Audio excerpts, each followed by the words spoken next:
Hi, this is Chris, Video Game Dust Sleeves, and you're listening to the VGDS podcast with Bonesy06, Yo, yo. DanCavDragon, Hello, how's it going? Dizzy the Gamer Jit, They're here. and Guest Gamers Dad Level Podcast. Welcome to your doom. That's something Shimbo Jack would say. J Chip Yeah. Show, Howdy, neighbor. MT Shark 7, Hey everyone. and Bargain Bin Hobo. Die, monster! You don't belong in this world. Started off as always, Salute or Leave It, first game, Platoon for the NES, Bones, Salute or Leave It. I'm feeling compelled today to say sleeve that. Dan, Salute or Leave It. I'll leave it. I'm not a big fan of this game. Dizzy, Salute or Leave It. I'd sleeve it, but more for the movie. Dad Level, Salute or Leave It. I'm with Dizzy on that one. J Chip, Salute or Leave It. I'll leave it. Mark, Salute or Leave It. Yeah, I'll leave it. Bargain Bin. I'm gonna leave that because I never played it or watched the movie, so just I don't need it. Next title, The Lion King for Genesis. Bones, Leave It or Leave It. Ooh. I know everybody's going to say it's the Lion King. We got to sleeve it, but I'm saying fuck that. Dad Level, Salute It, Leave It. Probably not. Dan, The SNES version is much better, but because it's a Disney game, I'd probably still sleeve this. J Chip, Yeah, I'm just leaving this. I really like this game. Mark, Yeah, I'd sleeve it. Dizzy, Mufasa. Yeah, I would give this one some sleeve love. Yep. Bargain Bin. Okay, so this game soundtrack was like my study soundtrack for years in college, and because of that, I need to sleeve it. The next title, The Gods. This is actually for the Mega Drive. There is a Sega Genesis version of this game, but this box art is much better, so this one looks a lot better. That's why I use this one. Bones. Because it's the circle of life. No, I'm not going to sleeve it. Bargain Bin. Honestly, Bonnie Taylor wants to ask where have all the good men gone, but we found the gods, so we'll sleeve it because we found the gods. Dad Level.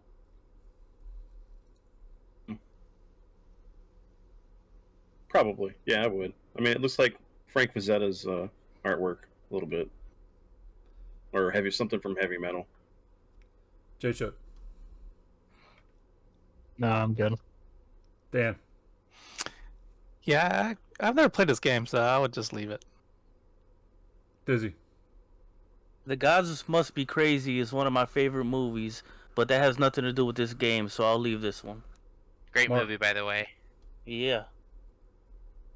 Mark. I would sleeve it. It looks pretty interesting. Look it up, Dan. I have this game, so it's actually Oh, you pretty do? decent. Yeah. All right. Pick up. Yeah. Never played it. Last title, Tiny Toons Adventure Wacky Sports Challenge for the Super NES. Dad Level, Slave or Leave It.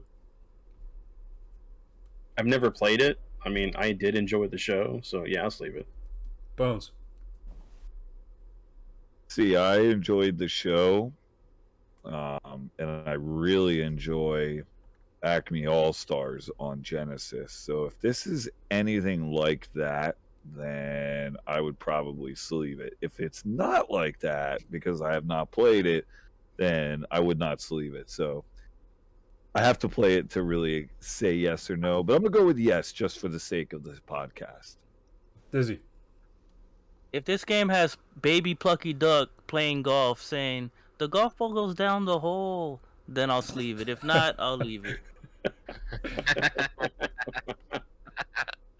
Dan.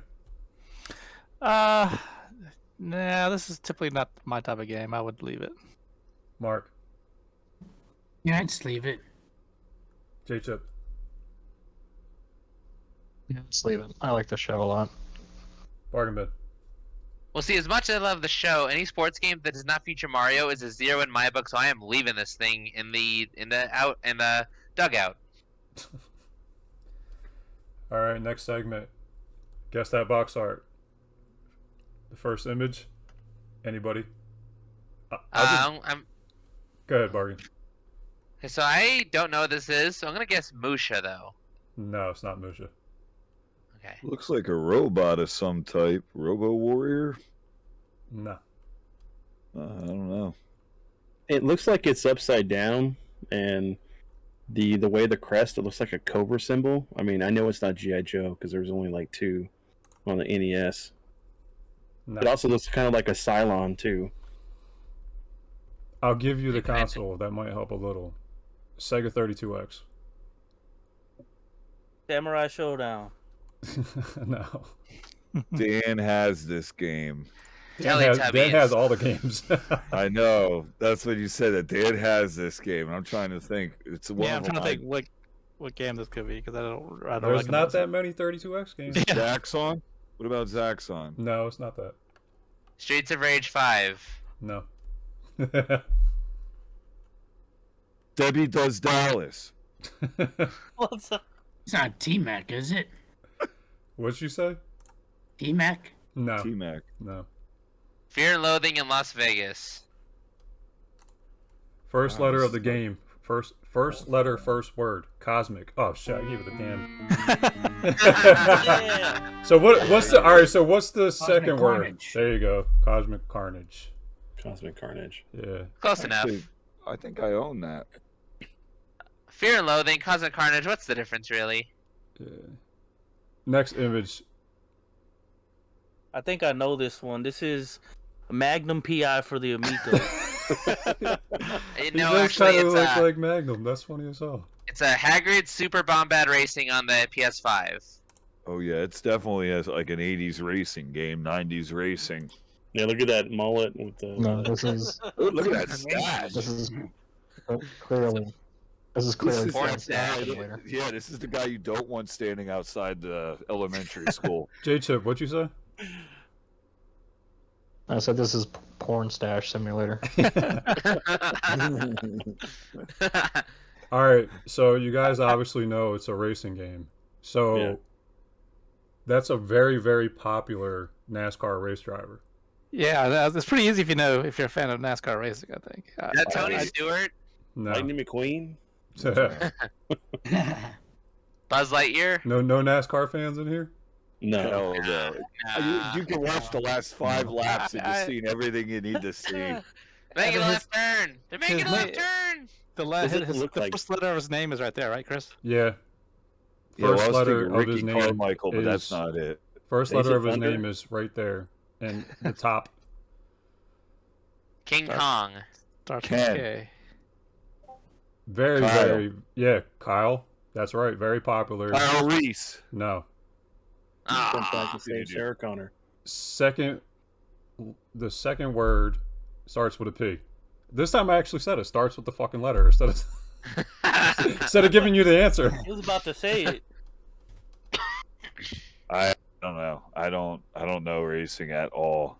It's on the 3DO. Yeah, what system is this for, though, Chris? Super E NES. Oh wow. It's Okay. Kyle Pornstash. Okay, Kyle Pornstash Racing.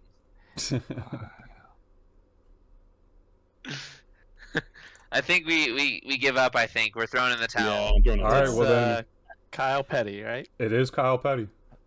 That's Ah. Kyle Petty? Yes, it is. That's why I said Really? you guys should know this guy because he's like really Tom popular. Petty's brother. Wait, Related to Tom Petty?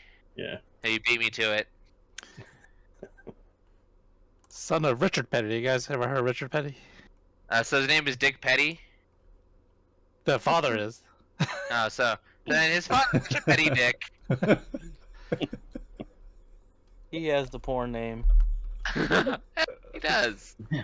You want to finish off the title, or you want me to just move on? Move on. I don't know. Kyle It's Petty. Kyle Petty. Go maybe ahead. racing finish is it all, off. I was just gonna say just Kyle Petty Racing. All right, so it's Kyle Petty, 2 words, racing. Oh, okay.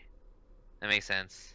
None of us probably have that game then. I don't I've think never so, even yeah. heard of it. I didn't know who Kyle Petty is.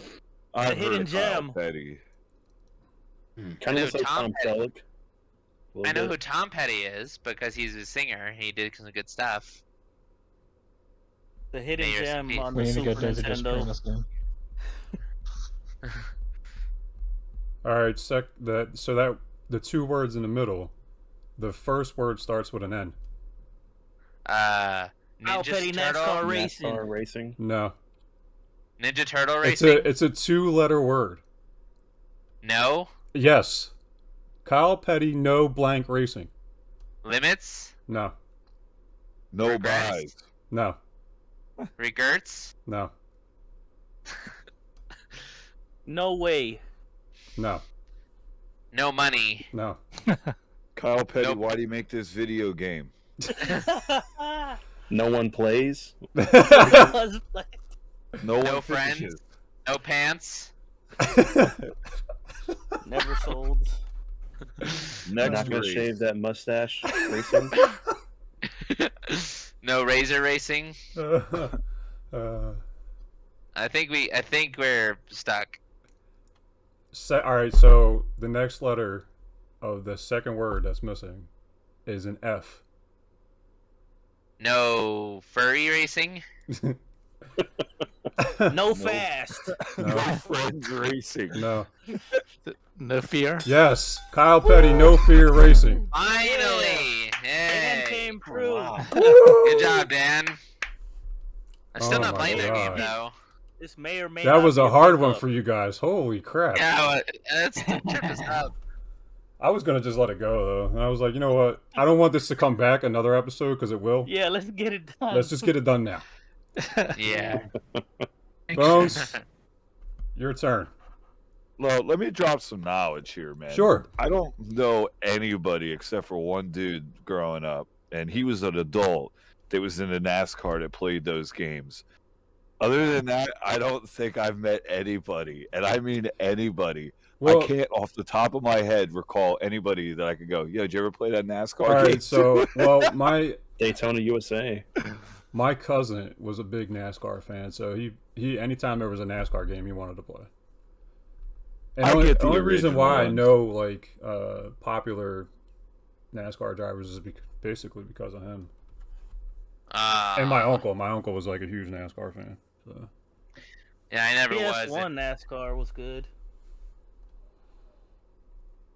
All right, Bones. Okay. Okay, everybody, it's logo sleeve of the month. And this month we have Miss Linda, aka the Gamer Girl No. sleeve. You gotta say it right, Bones. Look at the sleeve. She has officially changed her name. This is why she's on Yeah. here. What's it say? Just Linda the Gamer? No, it's Linda the Gamer Gal now. Yeah. Gamer gal Yeah. is one word. If Yes. you Linda's think that's awesome. clear enough on my computer, then you're sadly mistaken. All right, well, it's Linda the Gamer Gal now. That's just why I put her as logo She sleeve of is- the month. I like her. She's cool. He It's actually Miss did the Linda. I did the outro for Linda the Gamer Gal for her channel, so check that out. Oh, Be nice. sure to check Linda out. Especially But since she changed her respectfully, name. you pervert. Yeah, definitely. Check Linda out if you haven't, everybody. And if you're Yeah. looking for one of her sleeves, hit up Chris and he'll have one made for you. Bones, what game would you put in her sleeve if you could? Ooh.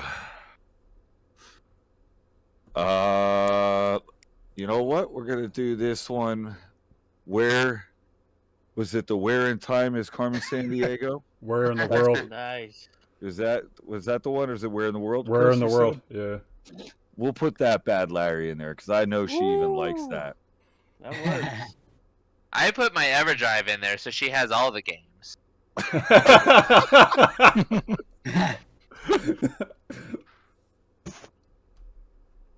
Okay, and then we can go on the franchise of the month. All right, yeah, franchise of the month. I have I guess a small one, nothing too big, nothing too exciting. Pocky and Rocky. This series goes back to the SNES days. It made a brief appearance on the Game Boy Advance. That game is very expensive and valuable, and it recently was re-released again as Pocky and Rocky Reshrined on the Switch. So I guess I'm curious if anybody's ever played any of these games, and then if so, definitely give me your thoughts. Bones. Sorry, haven't played any of them. Bad level. But go ahead. I'm gonna be picking up the Reshrined. I haven't played the series, but I Ooh. saw that it was a pretty good shooter. Yep. Chris, were you gonna say something? No, I just laughed. That's all. Because Bones, I can tell you one thing right now. You don't have to come to me because Bones' answer is my answer. I never touched this game, but I do know somebody that loves this game, and that's oh man, I lost her name. Go ahead, I'll remember it. Yeah, I mean, if you collect, if you're a big collector, then these games kind of run up in They're price. expensive, aren't Yeah, they? so Yeah. they're highly sought after. But I mean, the game itself was Yeah. pretty good. But just curious if anybody else has actually played them. But that was a no for Dad level. How about Dizzy? I have not either, but I don't know if it's because the game is high up in price or it's just never gotten to me. But yeah, I have not played it at all. Yeah, I mean, this is kind of an obscure franchise, but it's been re-released. So if anybody's missed it, now's your chance to get on it. Okay, J-Chip. hold on a second. What? I remember her name. It's Retro Bits 89. Her name is actually, I know her name. Her personal name is Allie. She's a really big fan of this game, and the only reason I know that is because she was on the podcast one time, and this was like one of her go-to titles. But go ahead, Dan. No, I was gonna say, throw it over to J-Chip. Have you played this series at all? No, I haven't, but I like the art style. It seems really cute. Yeah, it's very anime-ish, I guess. Mark, I have a feeling Mark might have played this game. Yeah, I played it just briefly. I was modding a SNES Classic for one of my friends, and he wanted both of them on it, so I was testing the games to make sure they worked, and they did, so it's a pretty fun game. Yep. How about Bargain Bin? So the most exposure I had to this series is seeing the Pro Jared review of the first one, and I think we all know what happened to Pro Jared, so we need not mention him again. So yeah, I never played these, and I'm not good at shoot 'em ups, but I'll, maybe if I find Reshine for a good price, I might give it a go. Yeah, it's a good co-op shooter. You can play the girl or the bear, and it's a vertical scrolling, so you walk to the top of the screen, and I think she throws I forgot if it's her or the bear, but they throw like playing cards. That's kind of like what they use for ammo. So kind of interesting, very Japanese. But no, they're very collectible. So if you ever see them, I was going definitely try to pick say, it up. isn't one of the Super NES titles kind of on the pricey side? Yeah, and then that Game Boy Advance version is really Second one. expensive too. So, and that's probably why a lot of people haven't played them. But this Reshrined is a good opportunity to get it. So, anyways. Short and sweet this month. Franchise of the month, Pocky and Rocky. All right. Now on to the actual podcast, which this was brought to you by Dan. Ah. Dan picked this topic. Are you a complete collector? That is the question, and we're going to run through about 11 questions that goes to this topic. We'll start with question number 1, which is, are you a complete inbox collector? Why or why not? Bones. Well, I can't say that I am or am not. I mean, do I collect complete? Well, yeah, but do I need complete? No. So, yes, if it's something I truly want, I will go for complete, but by no means am I necessarily going to go and just buy a complete item just for the sole fake of having it. That level. For modern games, yes, just because I'd rather not have somebody else's, hand-me-downs that I may get a scratch game or something. But retro stuff, no. I as long as I have the game and I can play it, that's all that matters to me. Dan. For me, yes, I am, because I just for my childhood collection, I kept most of my boxes, thankfully. And then now, and when I put them on a shelf, it bothers me when I have loose games alongside the boxed games, so I try to get complete in box whenever I can. So mainly purely for like aesthetic purposes and shelf display. That's why I prefer a complete box. Dizzy. Not at all. To me, I've said this before. It's it's whatever the best price I can get is gonna be. So if it's disc only, I'll take that if it's gonna be a cheaper price than the complete, the complete inbox price. It's kind of like I had looked up this Aladdin PS1 game, and complete it was expensive as hell. So I just got the disc only, and even that was like $30. So I'll just get it, whatever is the cheapest, rate to get it. So I'm completionist at all. J-Chip. If it's disc based, I'd rather have it complete a box. But if it's loose, then I don't really care if it's in the box or not. Or if it's cartridge, I don't care if it's in that box or not. Sorry. Mark. I was initially when I started collecting a complete in box collector, but over time I realized how expensive it is to be a complete in box, so I finally was fine with just having cartridge only. And now I'm starting to do the same with disc based content as well, like PlayStation 2, I think. I have a couple disc only, and same with Xbox 360. Bargain bin.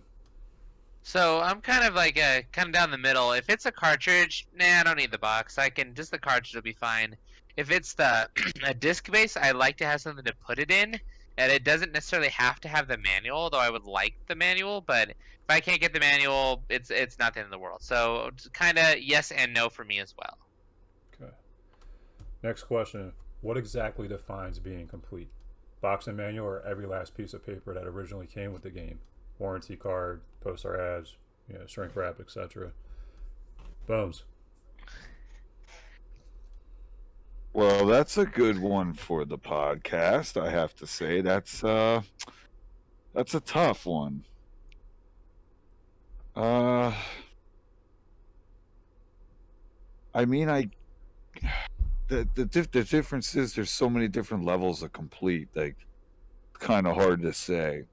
Are you talking like mint brand new complete, or do you mean just complete in box? It always depends on that, I guess. I guess if we were going for just what defines it, I guess it would have to be, in my personal opinion, every single thing that came in the box. Now, I know that's not how complete in box is usually labeled, or clean in box necessarily, but if you're looking for it to be what defines being complete, I would think you would need everything. Even if it came with a little trading card like Mutant League Football did. That right there, that would be part of what defines complete with that game. That level. That question is kind of very subjective because it depends on the person. Yeah, I think that's what I meant, as everybody has their own opinion about what complete for them. I wouldn't say that stuff that's shrink wrapped is complete in box, because that's just brand new. I mean, new in box. Because especially if you're trying to sell something, you don't want to go, it's complete, but it's actually sealed, because you get more for it if you're selling it. I think what he meant by shrink wrap is like, if you you cut the Cutting top the of the top shrink wrap open. off the top, and then you just pull the game out and put it back on. That's what I think have he meant friends by that did shrink that wrap. stuff. Yeah. Yeah, I have friends that did that. And I was like, over time, that stuff just falls apart and actually will kind of warp the box depending on what you got going on. Yes, we know all about that because of DanCav. He's a But, yeah, that's at least my thoughts on it. all right, Dan. Yeah, no, I mean for me, I'm cool with like just the manual and box for my collection. Like it's good, complete enough for me. I don't really chase after all the extra stuff. The graded people really get really anal about all that stuff, and they can even grade the warranty card and all that kind of stuff. But if you look at the graded games, they actually list like what's in there and then what the condition is, like A+ or whatever, for all these different pieces of paper in there. So that I'm not that crazy, but so box and manual for me personally is good enough for being complete in my eyes. Dizzy. Well, if we're talking about complete, like, good luck on getting that tattoo, that Punisher tattoo from the Genesis game complete. You're not gonna find that. But to me, complete in my eyes is just CIB game manual and box with the front cover. I even heard about a CIB, which somebody told me on stream could also mean cartridge in box. To me, that's not really CIB if you just have the cartridge in the box with no manual. I'd say you would at least need the manual in the box with the game to make it complete. But to other people, it may be like you said, with the the mail-in card and all this other stuff. But to me, CIB is just manual, game, and box. J-Chip. Yeah, same for me. I'm not gonna be one of those people that are just gonna complain that my Genesis game doesn't have a hang tab to consider it complete. Like, I don't care. I just want the game to have the box and the manual. Mark. Yeah, I keep it simple. As long as it has the box, manual, and game, then that's what I consider complete. Bargain bin. I agree with Dizzy and MT Shark. It's like I don't need the registrations card. I don't need the poster because like I don't have room for posters anymore. I don't need your mother's social security number that accidentally got slipped in there. Just the manual and the disc and the case. That's all I need. All right, next question. Hey, Bandana, I might need that back. All right, question number 3. How much would you pay to complete a box manual, or extras? How much have you paid for a box manual or item to complete a game that you would not be proud of? Bones. That's not a good one. Do we have to truly indulge this information, huh? Oh man. All right. I don't know 100% like 100% accurate numbers, but I've already paid 90 or more for a manual. I've already paid over 100 for just a box. It really is whatever the item is that you're looking at to do that, because it's not very common that you're going to do it yourself or other people are going to be doing it, dropping that kind of money. I mean, for the most part, I'm sure everybody else in here is going to agree that to complete something off, you don't want to be buying a $90 manual or a $100 box. You want to get the manual cheap. You want to get the box cheap. You know, it used to work out that way a little better. I don't know necessarily now, but yeah, I've paid more than I would like to. I would say probably the last one that I paid a pretty good penny for was, what the hell was it? The Marvel vs. Capcom 2 for Dreamcast was the last expensive case I bought. I think I got it for $75. I think I paid for the case. Yeah, it was I was not happy about it, but I was happy because I had a loose disc and I wanted it in case. That level. That's a hard one. I mean, I think the most I've paid for a box and a manual to complete my copy of Blaster Master was like $20. I mean, but normally I'll just buy a game complete if it's important to me. But... All right, Dan. Yeah, I mean, there's sometimes like there's situations where I wouldn't want to just pay, just to complete something if I don't have to. I would try to buy it complete, but the most I ever paid was I had Earthbound complete in box, but then that box got destroyed, so it bothered me a lot. It bothered me a lot that I lost that box, so I paid a premium price to get. I paid I think $220 to get that box back. Ow! Yeah, and then and then after that I was like, man, I just paid $200 for cardboard. I can't believe I did. And I was like, don't tell anybody I did this. And then for the like a system, I had the NES classic set that had the deluxe set for Rob the Robot, and I had that in a storage unit, and it got eaten by termites. So I felt I was annoyed so I found somebody selling one for $100, and I was like, oh, that's worth it. Yeah, so I paid $100 to rebox my NES system. So those are the two most egregious, amounts I paid for stuff like that. Dizzy. Well, I would say, because of this question, everybody hang on to your loose manuals because you never know when you're going to need it or somebody else is going to need it, and it'll help you complete a box. But I don't want to pay more than like $40-50. I don't think I've ever paid that much, but to me, I wouldn't be able to do it. Like, I had a Time Crisis 3 on PS2, and I didn't have the manual for it, so I looked it up on eBay. It ends up being the same exact price as the game loose. So in that instant, to me it's not worth it to get that manual. So out of all my Time Crisis games, that one doesn't have the manual.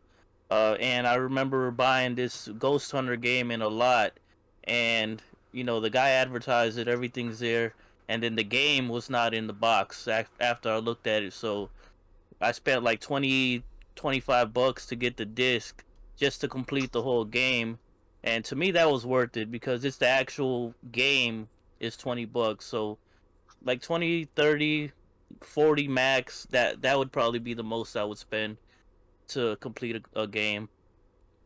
J-Chip.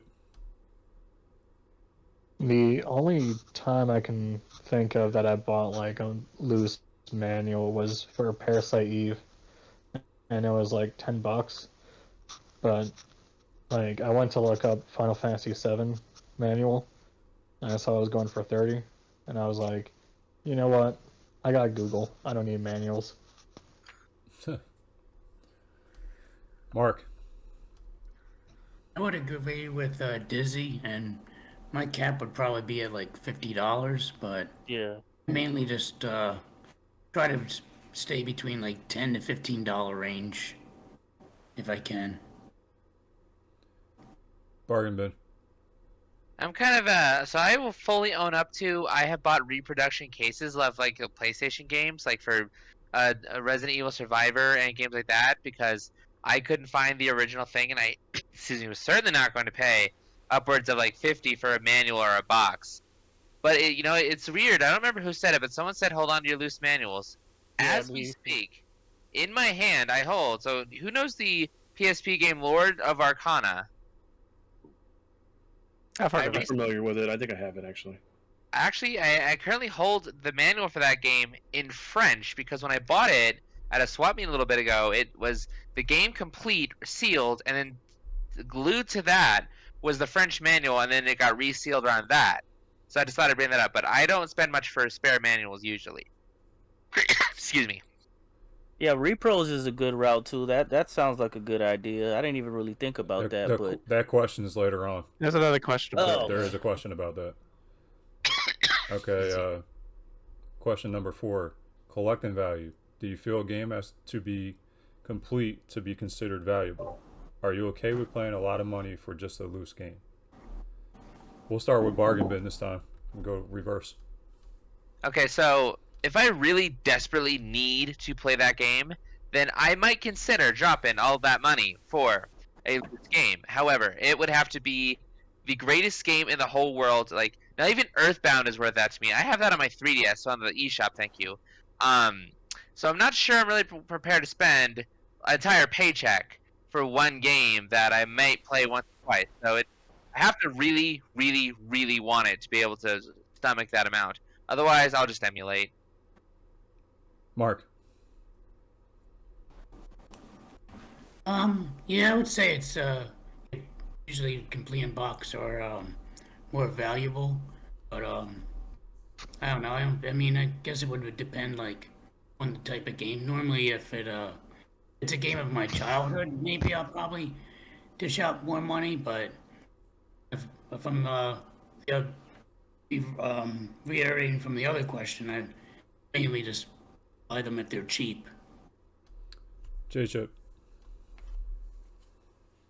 I mean, they probably do have more value if they're complete in box, but in general, I'm not okay with spending a lot of money on games. I just kind of do it, but no, I don't know if I would pay like triple digits for like a loose game, but anything lower than that, I think might be okay. Dizzy.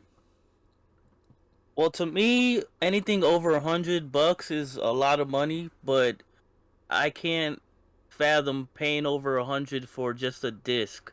Like Rule of Rose disc only is like $200-300. If I'm gonna get that game, I'm gonna pay double that to get it complete, play it once, and then leave it on the shelf. But I can't pay over 100 for just a loose copy of any game. Dan. Yeah, I mean, I think Dizzy is getting to the point when I thought of this question. It's I have a hard time paying a lot of money if it's not complete. If I'm going to spend the money, I'd probably want everything, the complete game at least. Yeah.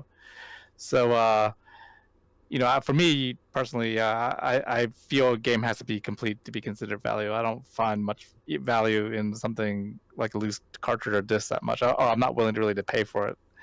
And yeah, somebody mentioned earlier, like if I'm really want to play the game that badly, I'll emulate it or something and play a ROM. But if I'm going to collect it, then I'm not going to pay a lot of money for a loose disc or a loose game if I can help it. That was me, by the way. Yeah, good point. That level. I agree. I mean, if I'm going to pay the money, I'm going to pay the money on a complete copy. There's no point in me spending that amount of money for just a loose disc. That was why it was so hard whenever, 10 years ago, trying to find games on Amazon. It was like, well, I can either pay this for a loose copy or especially disc-based games. So it's just one of those things. It's like I'd rather pay for a complete package than, especially if I'm going to spend that kind of money. And Bones. I'm gonna have to agree with J-Chip. Like, I don't like or want to spend the higher dollar amounts, but I kind of just do it. It's just one of those things. Like, if you want to collect it and really want it, you're just kind of gonna have to pay the money, unfortunately. But because I don't necessarily need it to be complete, and I don't feel that it has to be 100% complete to have value, or I would not have bought some of the things that I've bought, because I've spent hundreds of dollars on a loose game a couple times now. And if I didn't feel that was worth the money, I wouldn't do it. So I don't feel that you need to have the box and the manual and stuff to make something valuable. But yeah, pretty much when it comes down to it, it should be complete in my eyes to have the whole value. Otherwise, I don't think what I paid for these loose cards should have been what it's at. But that's just not the way the market works now, is it? All right, next question. Number 5. And we'll just keep it brief with this one because it might become a topic later. What is your opinion on grading games and sealed games? Bargain bin. So I'm not really the person to ask on this. I'm not sure I understand what graded means. I can see the value in sealed games, but if I get a sealed game, it is going to be open because games are meant to be played. Mark. I don't know. I think they're way overpriced, to be honest, and I feel like it prevents people from actually enjoying the game or actually spending double, because most people buy 2 copies of the game, one to keep sealed and one to play, which is annoying. I'm one of those people. J-Chip. I don't want to offend anybody, but I think getting great games and getting them graded is kind of stupid. But I mean, if you're happy with it, then go for it. But I'll never have a sealed game or a graded game because, like Hobo said, games are meant to be played. Dizzy. I'd say graded games and sealed games to me is more for collectors than actual game players, because you're never going to be able to play that game. Sealed game to me is only good if you're planning on like holding on to it for a couple years until it triples or quadruples in price and reselling it, because you can't take that, you can't play the game and you can't take it to your grave, so there's no point in that for me. Dan. Yeah, I said keep the discussion brief because between like Bones and Chris and I, and we were always talking about, or at least I'm always going off about graded games and stuff, and we were always like talking a lot about it. So we talk about it a lot, but yeah, no, I mean I'm not really in particular. I'm not a graded game collector or sealed game. I have a lot of games that are still sealed because I never got around to playing them yet. But I mean, I'm not doing it on purpose to hoping it's going to skyrocket in value. So, yeah, it's not really. I definitely agree that's a different. Like people are into the collecting just for the value, and they're not really into the games. That's a different crowd, I think. So, yeah, I'm not in favor. I do agree that it drives up the game prices too much, and it prevents people from collecting and normal people who actually want to play them, and that's made collecting video games not very fun the last few years because people think that it makes it harder for us to get games that we actually might want to play. So, yeah, overall, I'm not in favor of it. That level. Yeah, I agree. I'm in agreement. I mean, I only have like one sealed game that I'm gonna keep sealed, and that's because I'm gonna sell it. It has some sentimental value with a friend I lost, so that's. And then, yeah. Bones. Well, I kind of spoke my piece on graded games before in the past to numerous people. If you want to grade a game for any other reason than I'm going to get this to make money on it, then fine. If that is the whole concept behind why you want graded games, you can go fuck yourself. I think it's a stupid thing. True that. That's literally where I'm at with it. Other than that, everybody wants a graded game. Like your buddy had a game that meant something to you, and you have it now.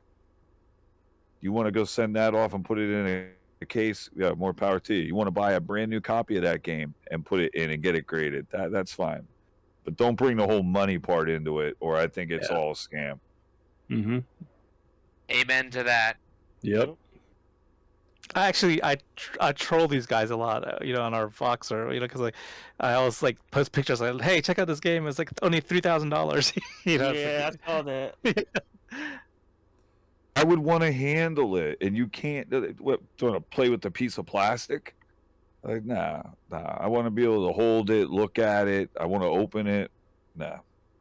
I will say I do own one graded game, and it's because I'm a big G.I. Joe fan, and so like I wanted G.I. Joe for the Atari 2600. That was a favorite game of mine, growing up, and I was trying to find, because I do like complete in box. I was trying to find a complete in box copy, which is difficult, but I found somebody selling a graded version of it for like $100, and it was cheaper than like other people's complete in box. So I was like, wow, I'll take this $100 graded game, for because I actually want the game, but yeah, so that's how I came across that. So that was kind of a bargain to me. So like I picked that up. Yeah, but that right there is you had a purpose. There was meaning behind that whole thing, and it wasn't I'm going to make money off of somebody else with like a fake markup on a game. Yeah. I mean, it literally is. It's all fictitious. I'm going to start selling rocks, guys. Well, there's definitely something to this also with being a toy collector, because I mean, you have figures that are going to degrade over time, like the O-rings and G.I. Joe figures and stuff. Since I'm a toy collector as well, I do keep some of my figures closed because I just don't have a place to display them. Plus, I don't have to worry about cleaning the dust off of them because they just display well on my wall. But that's different from a video game. A video game is meant to be played. You can still say the same thing about a toy though. A toy is meant to be played with. Yeah, but I bought it. It's mine. It's not going to be sold off.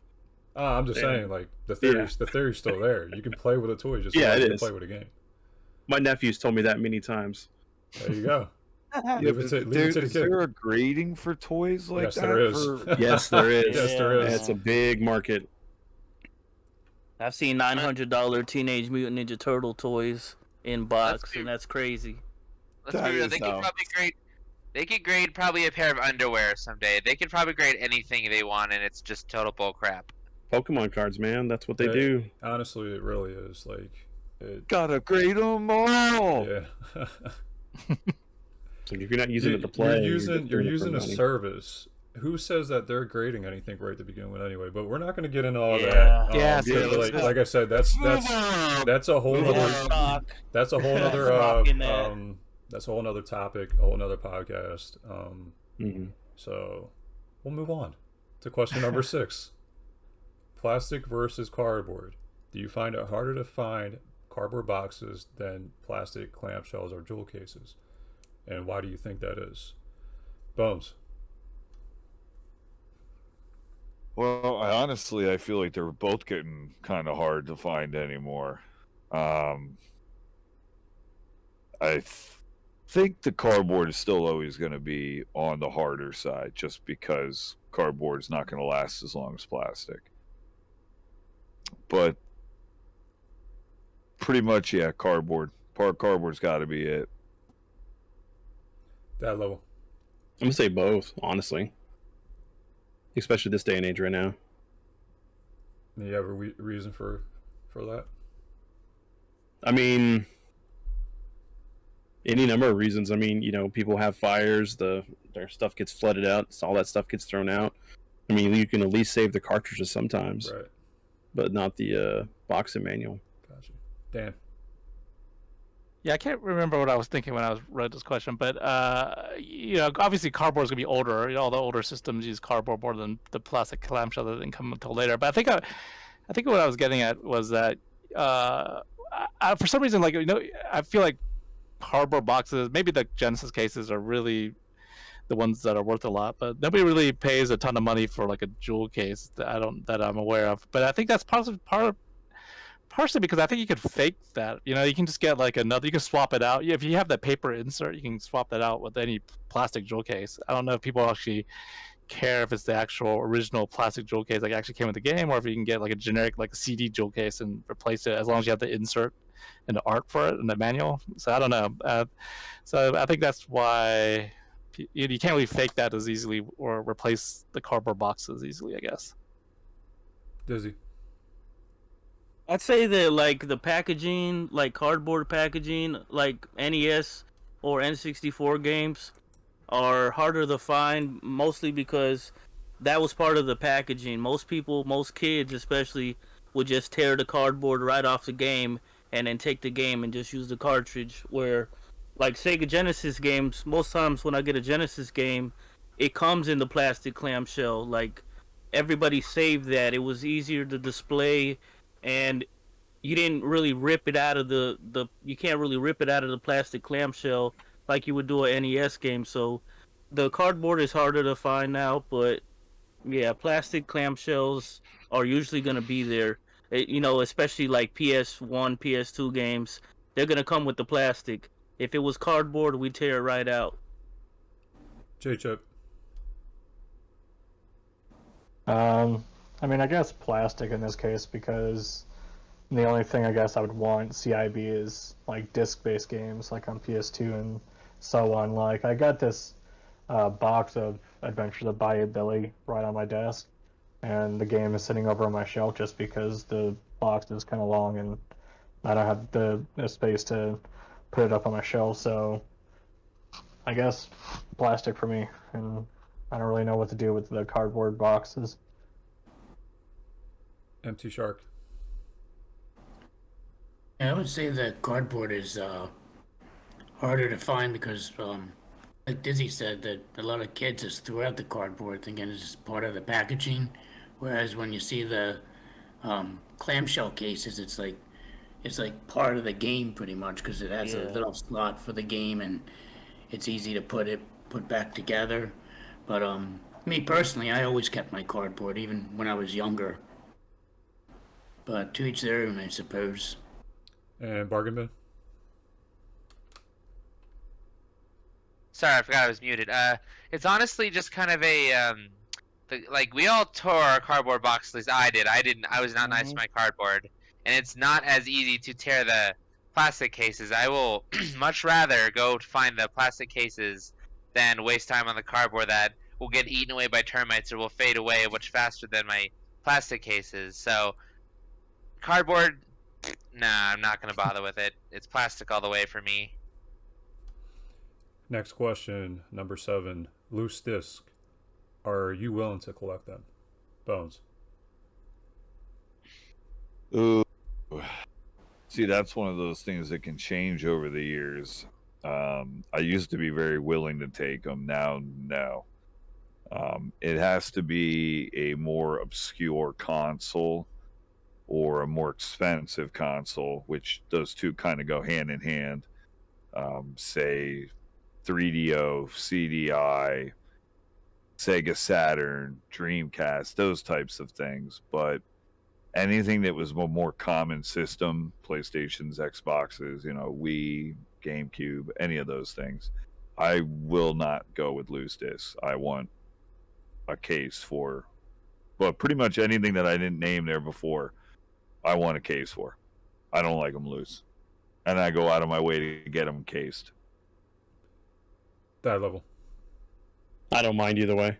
I mean, it helps save on space, but I mean, if I can have it complete, I would. But if I can get a disc, that's all. That's all right for me. Because I mean, like I was trying to get Panzer Dragoon Zwei, and the only way I could get it was a loose disc. So I was happy getting that, and I could just make my own case for it. Damn. Yeah, when I came with this question, I was specifically thinking about discs because like Bones, I try to avoid loose discs like the plague for some reason. Like I don't have a problem with like a loose cart, and I'll try to get it boxed eventually. But loose discs for some reason they really annoy me, so I don't typically hunt or collect, or I won't, at a store or the convention, I won't, search through a bin of loose discs, even though there might be some good deals in there. I just try to avoid them because I find that I guess it's easy enough to get a case for it later or make your own or whatever, but yeah, I just don't want to deal with them. Dizzy. Yeah, like I was saying earlier about the Aladdin game, the game complete was expensive as hell. So for me to get the game loose at a cheaper price, I'd be willing to do that. The same thing when I was trying to collect for Sega CD. Like in my mind, I was never gonna have Sega CD games in box. It was always gonna be loose just to get a good price on them. Even when I was a kid and I moved from PS1 to PS2, I took all my PS1 games and I put them in one of those like CD holders. But I always kept the manual and I kept the back artwork, and I had those kind of behind the disc itself. But for me, it's usually the same answer. It's all about the price. Whatever I can get cheaper. So loose is okay with me. J-Chuck. No, I'm not a fan of just getting the loose discs. It's got to be in at least some kind of case. Mark. Yeah, I'm fine collecting for loose discs because I could just have you, Chris, to make me a sleeve for it. True. Nice. Mm-hmm. Argenbin. I honestly, well, if I can start with a blank disc, fine. I can always just find get a repro case or have you make one later. So I'm not opposed to them, but I will forever prefer if it's already in the box ready to go. Okay, next question, number 8. How do you feel about repro boxes, manuals, or inserts for jewel cases and clamshells? Bargain bin. I said as such earlier, but I really don't have an issue with it, especially since it's so much cheaper than getting an actual thing now that will probably break in the next couple years anyway. So yeah, repros are fine with me. Empty Shark. Yeah, I enjoy the repro boxes, especially since it makes it look nice on the shelf as well. J-Chip. I'm okay with repro boxes and stuff like that. Like, if it's cheaper to get, then good on me, or good for you, or whatever. Dizzy. Yeah, same here. Like I feel like I'm all right with repro boxes and manuals, as long as it's gonna cost less than half the price of the actual CIB game or original manuals. Once the price of the repro box and manual passes, half of the price of the actual CIB, then I wouldn't like that. I'd rather spend the extra money and get the original. All right, let me just throw a little bit of something in on this. Basically, the only thing wrong with repro is that there's a there's a chance that it looks so similar to the original that it will confuse just like the average person trying to collect the game. So, in my opinion, if you're gonna buy reproduction, have it somewheres on the box. Have them put it on reproduction on the box in small lettering on the barcode somewheres, just to make it to where there's no confusion for the actual collector that wants to collect an expensive title. So that's just that was the only thing I wanted to say. Go ahead, Dan. Well, yeah, let me add on to that because that's one thing I was gonna mention. The reason that the repro boxes is okay with me is because those games are gonna stay in my collection. I'm not gonna resell that. Like my games are the same as my movies. Like I don't resell them, so that's a reason that would be okay with me. All right, Dan. Yeah, no, there's a lot to this question actually, but even though I said I was a complete box collector and I don't like loose stuff, that does I'm not snobby about it. Like I'm totally for like repro boxes, especially for insanely expensive games. That I'm not, I'm not willing to pay $1,000 just for a box. But I don't want this to be the only game loose on my shelf, so I'll pay $10 to get a box so it looks like everything else. Yeah, I mean, in the early days, it was definitely easy to see what if you're going to Xerox a manual or something. It's easy to tell that it's fake. But now with printers and stuff, and they're making some really good repros now that it's hard to tell the difference. So so Chris's point is well taken. And yeah, I'm totally not, I definitely don't want to mislead or try to be fraudulent with anybody in terms of passing off my stuff as real if it's repro. So I definitely agree that I have no problem with it saying repro box or repro manual inside if that's the case. So I do use repro boxes because like I said, I'm all about the shelf look and keeping things looking the same on the shelf. And so yeah, I have bought repro stuff in the past. I don't really go for repro manuals. I don't really want the manual that badly that I'll pay for a repro manual, but yeah, the boxes I'm okay with because that's what you see on the shelf. Yeah, the funny thing about that is we're probably all okay with the repro boxes more than we are with the repro game. Like most of us wouldn't have a repro game in the collection, but the box and the manual with the real game would be fine.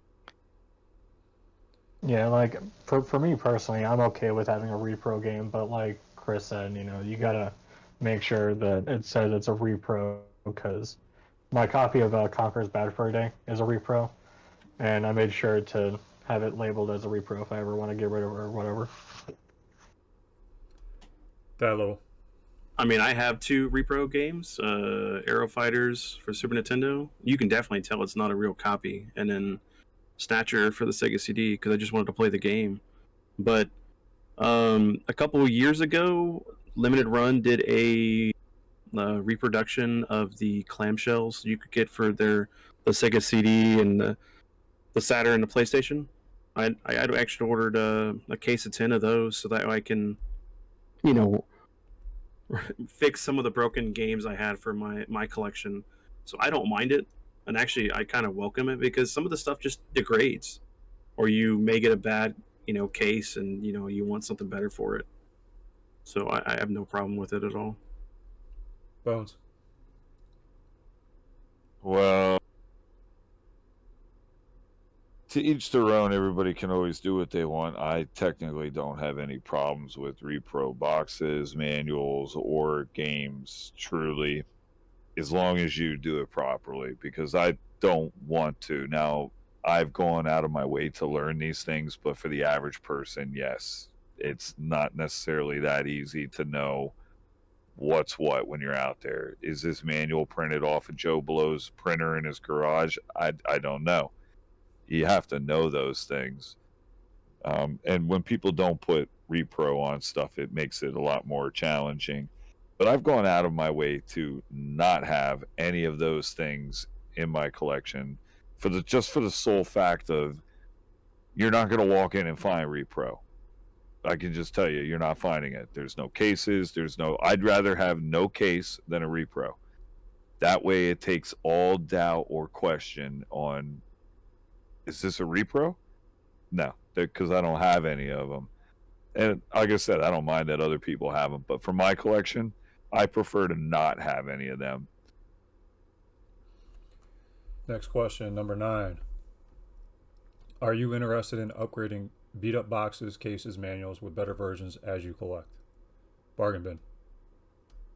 Yeah, I think I would be down to do that if I have like a broken box or like a really ripped up manual of my game and I'm able to get a better looking box for it then, and if it's not crazy expensive, why the hell not? Let's do it. MC Shark. Yeah, I'll upgrade like stuff like the like clamshell cases, but like if I initially don't buy like a box if I know that it's beat up. I basically wait until I find one that's in decent shape and buy that right off the bat. That way I don't have to, it doesn't become harder to find later on down the road. J-Chip. Yeah, I think I'd be okay with upgrading a beat up box or a case. Dizzy. Yeah, that'd be fine. I mean, I haven't done it yet, but I'd say eventually, if the games, start looking bad, like even PS1 games, like the clear case, the plastic, after a while it gets kind of foggy. If you really like that game a lot and you want it displayed nicely, then you might want to get brand new clear cases for that. So eventually, yeah, but I just haven't done it yet. Dan. I don't go out of my way to upgrade boxes and manuals and stuff. A lot of my games are very beat up and they look really bad. And they're missing sides or tops or whatever, and I don't really make that a priority.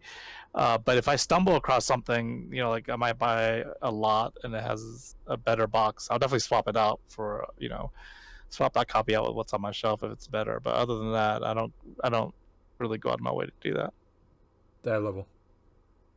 I really don't go out of my way to do this. I'm basically like Dan. I don't go out of my way to do it unless like it's a jewel case that's cracked. I'll just replace that because you can just pick that up easily. It doesn't tamper with the original, manual or the back cover. Bones.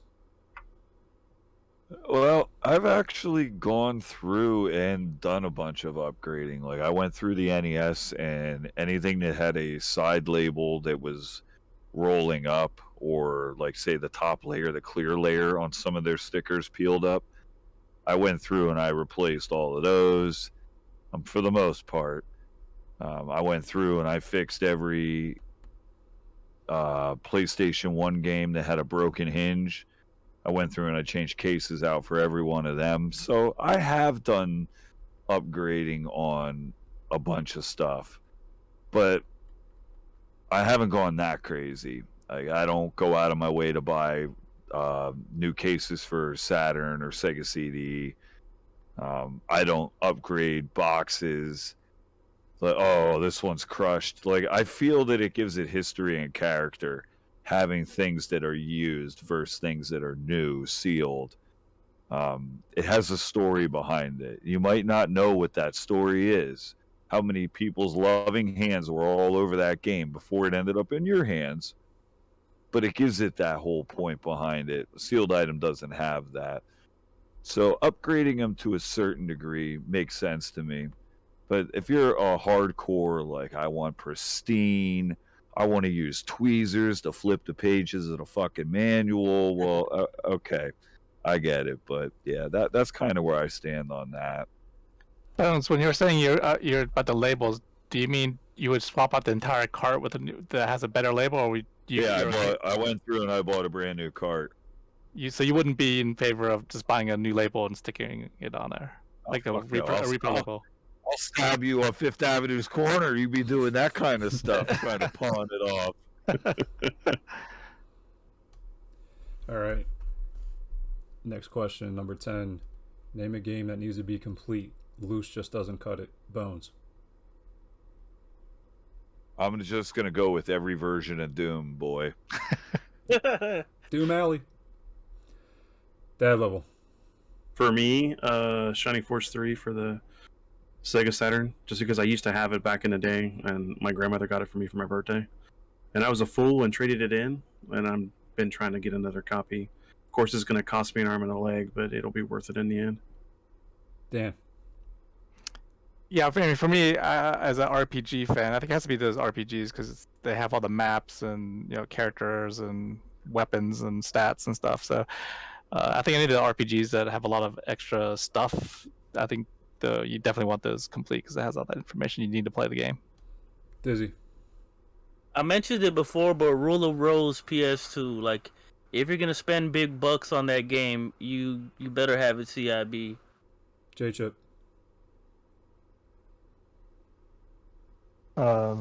Resident Evil 2, any version of it, just because it's my favorite game of all time. MC Shark. I'm gonna go with what Boone said and say any version of Doom. Doom guys. Nice. Doom brothers. And Bargain Bin. This is going to sound kind of hypocritical because at present I only have it in a generic GameStop case, but Wolverine, X-Men Origins Wolverine Uncaged Edition is a great, fantastic game. If you like God of War, you will love that one, especially if you love Wolverine because it explores his character so much.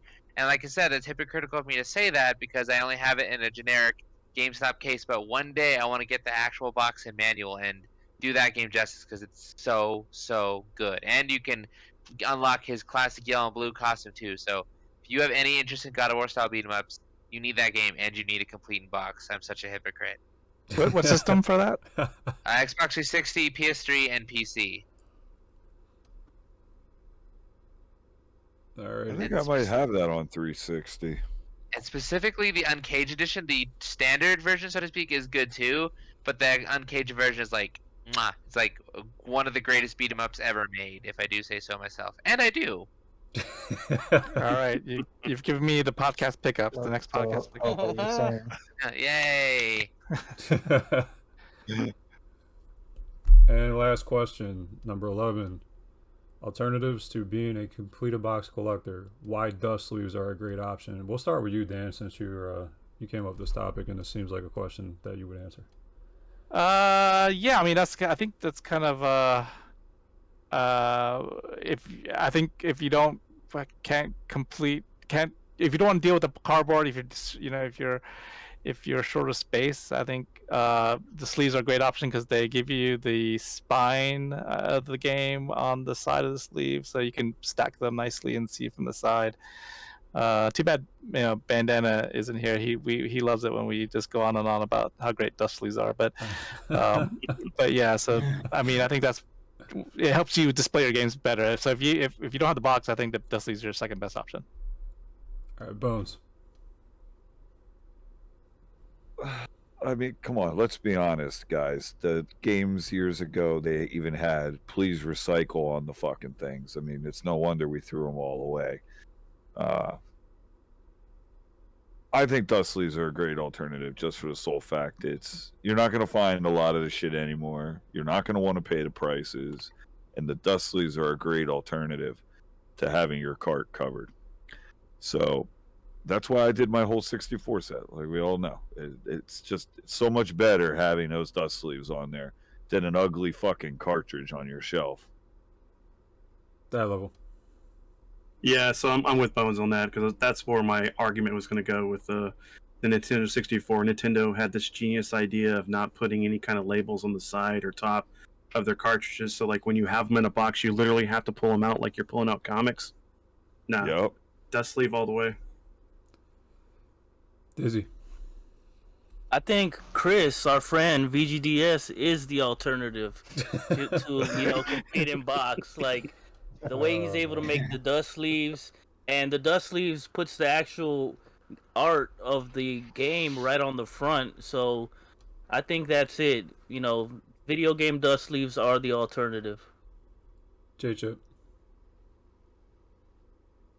I mean, video game dust sleeves are great. I mean, I just love the fact that I can look at my shelf and see that my old YouTube logo is holding my Super Mario Bros. 3, and Nice. also it's got the same aesthetic if you want like the legit thing. And another great thing about dust sleeves is that if you hate greatest hits like I do, you can hide that ugly green spine. Cover it. Now this does say alternatives. You don't have to go with dust sleeves. All right, MC Shark. Yeah, I love the dust sleeves because it makes it it protects it obviously from dust, and it looks a lot better on the shelf. Bargain bin. Really, what other alternatives are there? Really, when Who you knows? think Well, I think- about it. I think that sticker on top, like that's for the N64. That's definitely a lot. I see a lot of people use those Yeah, things. yeah, that's an alternative. Yeah. Or UGC, like UGC game cases. Or just a plastic clear protector. Yeah, the UGCs. Yeah. Actually, like the video game dust sleeve in a clear plastic protector. How Yeah, J-Chip that has works it. the best. That Yeah, looks it does. super cool. And bargain bin. I'm kind of just gonna parrot what everyone else said, because why would you spend hundreds of dollars on plastic that's not really gonna last all that long because it's already so old? Where for like a fraction of the cost, you can get this cool, sleek dust sleeve that will not only keep your game protected, dust free, and it will look great while doing it. And I have fallen so far behind in my cartridge collection; it's just grown so much since I started buying sleeves. But yeah, I just gonna, like everyone else said, it's an alternative. It's cheap. It looks great. It's quality. Seriously, if you're out there watching this, stop what you're doing. Go find video game dust sleeves and get yourself some cartridges. Even if you don't have any cartridges, just do it because they look great. Thanks, bargain. All right, Dan. That was the end of that podcast. Take it away with the next segment. All right. That last question was dedicated to you, Chris. I know. I figured that, but I just wanted everybody to gush, But I didn't want to take all the action. There is alternatives just besides dust sleeves. Yeah. All right, for podcast pickups, short. Well, I mean, who needs other alternatives when you're the best one? Well, thank you. I appreciate that. Plus, Yeah, you get our channel sleeves too. Exactly. Anybody can get a channel sleeve. That's a good way to like dual purpose. You can store your game and advertise your own channel. And yes, you can. You can advertise anything on a dust sleeve, really. Yeah. Nice. And we didn't even talk about 3D, pop art yet. That didn't get mentioned. But all right, podcast pickups a short one. You can click on a picture if it's too small. But all these came from the one of the last podcasts where we talked about one of the franchises of the month was alternatives to Super Mario Kart racing games, and we went through a list of all these other licensed properties and all these racing games.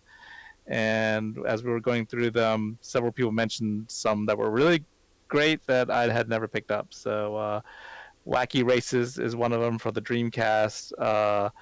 And I was talking to Bandana. He actually picked this up today. He was going to talk about it, but since he's not here, but we both got this. Was that Bandana brought up that game? How did that game get brought up? I think Bandana brought it up. All right. But I know Bones was really big on Motor Tune Grand Prix. Yes, Did you sir. play it? I did not play it yet, no. But I went out and made sure I got it and it was it was a decent price. So it's not cheap, but it's not ridiculous. But I hope it's good. And then the Dizzy special. Dizzy's always good for recommending a game that's really affordable. So I really appreciate that. Yeah, that was a good one. Smurf.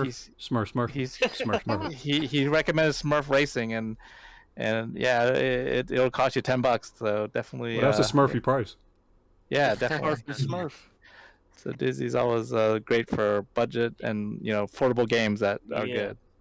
I got a Smurf of a deal when I got the loose disc for like 10 cents. Yeah. Can't Smurf that.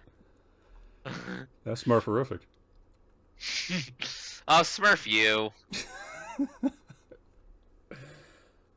All right. So that's it for this segment. Yep. All right. Next segment, 3D or no. The first title, Afterburner 2, Sega Genesis. Bones. 3D or no? Nah. Dad level. As much as I want to, no. Good choice. DanCav. Yeah, that's kind of a little bit too plain for me, but I definitely can see why that'd be good, but I wouldn't do that. Maybe if you put like the Eddie Furlong in there, like because this was the game he was playing in Terminator 2. Hey, I can do whatever you want. You know what I mean? He could even put you in the pilot. Yeah, seat if you right want to sit there, that's totally doable. Dizzy. Could make you look like Barbie. We make this Starscream. Yeah. Dizzy. I would sleeve that actually. I think it would look good popped out. Maybe with picture of Tom Cruise somewhere on the box. J-Chip. Nah, it kind of looks boring to me. MC Shark. Yeah, I'd 3D pop it, especially having the plane like coming at you. I think that would be Yeah. pretty neat. Bargain bin. I would definitely 3D pop that, but I also change the art to like the engine's blowing up, but I'm like screaming in the cockpit, like I'm going down. But yeah, I would definitely 3D pop that. Mayday. Mayday! I suck at flying a jet. Next title. It's a Game Boy game. Don't typically have these on here, but Blaster Master Boy. Bargain bin. Yeah, I want to see him walking towards me menacingly. No, not walking. I want to waddle. I want to see him waddling towards me menacingly. So I would 3D pop that. MC Shark. No, I'll pass. J-Chip. Just the Game Boy logo. Dizzy. Nah, I'm gonna pass on this one. Dan. I would only do it because this game is kind of expensive. But other than that, yeah. The one that brought up the reason for doing something. What's that? I said, yeah, you're the one that brought up the reason for doing this game. Yeah, level. Yeah, I'm a fan of the series, so. Bones. Believe it or not, if you look at the way that box art is with the shadowing that's already there, once it's 3D popped, his shadow on the ground and the glow coming around his body, and I know you would just love to be cutting out those letters, Chris. I think it would actually look kind of unique just because of the way the box art already is. If you pop certain things on there, Yeah. Plain is better sometimes. it's definitely going to be sharp. So I'd say, yeah, I would do it. Next title, Knuckles Chaotix. Bones. Hell yeah. That level. Yeah, it already looks like it's 3D popped anyway, so. Dan. Yeah, this would make a good 3D sleeve. Dizzy. Yeah, make his left hand like 80% bigger and have that 3D popped out also. That'd look cool, yeah. J-Chip. Hell yeah. MC Shark. Yeah, I think that would be pretty cool having Knuckles 3D popped. Bargain bin. I agree with what everyone said, but I also put a pair of like scissors next to the string, looks like about to cut it, because that's kind of a BS mechanic.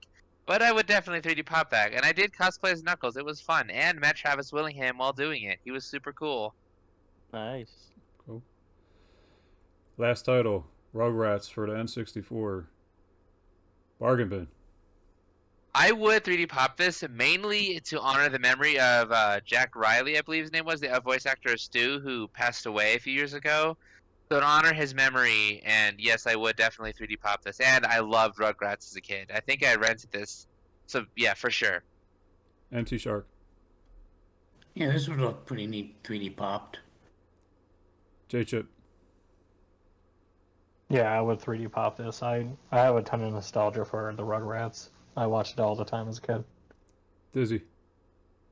Yeah, I'd 3D pop this one. I have it on the 64, and it kind of has a 3D effect going on with the other characters in the background. So yeah, I would 3D sleeve this one.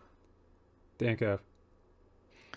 Man, I'm gonna go against the grain here. I'm not a huge fan. I knew it. Yeah. Yeah, don't worry, Dan. I'm going with you. I mean, I was waiting. I thought this cover looks a little busy, but I guess everybody else thinks it's 3D pop will work well. So maybe I'll have to see it to believe it. Well, I think it's more nostalgia for them than it is the actual, layout of the box art. Yeah. That level. Yeah, I agree. I don't think it'll really work with a 3D pop. I mean, I did watch the show, but I mean, I was way older. If it was Rocco's Modern Life or Doug, maybe, but yeah. Wow, No. I haven't thought about Doug in forever. Bones. Me too, and I wanted to keep it that way.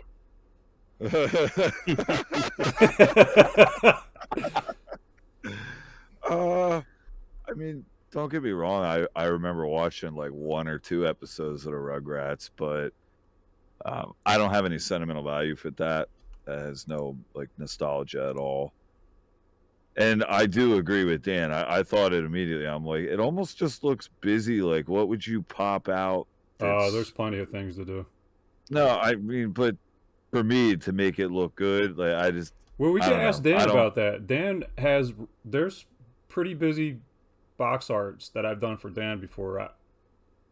Yeah. I've seen some of them, and I couldn't And believe they the way came they out looked, a lot but- better than you would think. That's true. I'd always run it by you. Like, do you think you could do anything with this? And you're like, yeah, I'm I could still do it. gonna pass though. On Yeah. it. Yeah. I agree. All right, that concludes that last segment, game of the month, Bones. But shit, we can't talk about Doom in a podcast and me not pick Doom as my game. So I'm gonna pick Final Doom for the PlayStation 1. That level. Judgment for the PS4. Dan. I'm guessing a lot of people have picked up Shredder's Revenge this past month, or so I'm gonna pick that as my game of the month. Dizzy. I'm gonna say Aladdin for PS1, Asira's Revenge. J-Chip. Donkey Kong Country 2. MC Shark. Doom Remaster on the Switch. And Bargain Bin. And I was briefly talking about it before the podcast started. A Dragon Quest Heroes 2 on the PS4. All right, that concludes the podcast. Thank you, Dan, for coming up with the topic and all the questions. Yeah, great job. Thanks for all your input. Thanks. Thank you to everyone for coming on. Please like, comment, and subscribe. As always, don't blow, just sleeve. Later. Thanks. Yeah, thanks, everyone. Have a great rest of your night. Peace out. Later. Yeah. Bones. Oh. Dad level. Hey, what's up? Dan. Mic check. Dizzy. Yep. J-Chip. Yep, I'm right here. Mark. Here. Bargain Bin. So, contrary to popular belief, we can talk about Bruno. All right, let me check that.